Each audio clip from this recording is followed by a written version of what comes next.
Hello everyone, welcome back. Last video में हमने देखा था states of matter and physical properties of matter. आज का हमारा नया टॉपिक है that is mass and weight. सबसे पहले मास के बारे में समझते हैं। मास क्या होता है? Mass of a body is defined as matter content in the body.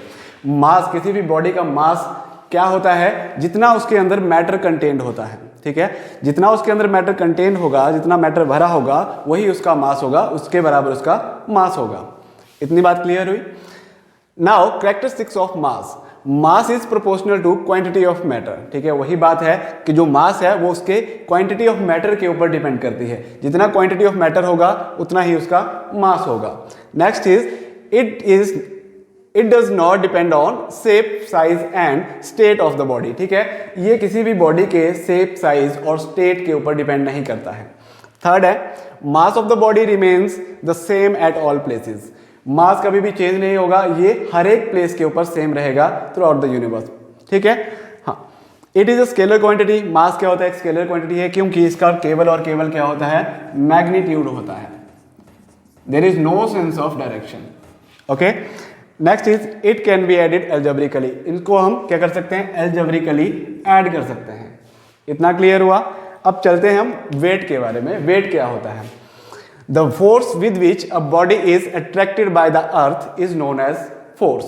ठीक है, एक फोर्स होती है जिसमें अर्थ के द्वारा अट्रैक्ट किया जाता है किसी भी बॉडी को, उसको हम बोलते हैं वेट। ठीक है, थोड़ा सा समझ लेते हैं। अकॉर्डिंग टू सेकेंड लॉ,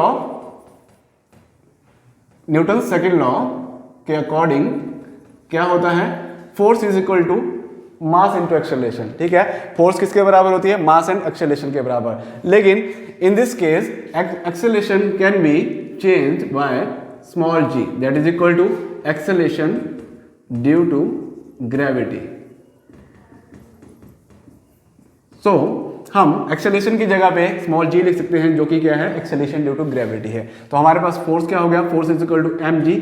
और हमें पता है कि वेट क्या होता है? वेट एक फोर्स होती है, तो फोर्स की जगह हमारे पास आ जाएगा weight. Weight is equal to mg। तो हमारे पास जो वेट फोर्स है वो आ जाएगी mass into acceleration due to gravity. ठीक है, now it is a vector quantity. ठीक है, वेट क्या होता है? एक वेक्टर क्वांटिटी होती है, क्योंकि इसके पास मैग्नीट्यूड के साथ साथ डायरेक्शन भी होती है। ठीक है, its unit is same as the unit of force. ठीक है, वेट का जो यूनिट होता है that is newton. That is newton. अब बात करते हैं कि weight of a body on the surface of the moon किसके बराबर होता है? Is equal to 1/6 weight of the body on the surface of the earth. ठीक है, थैंक यू।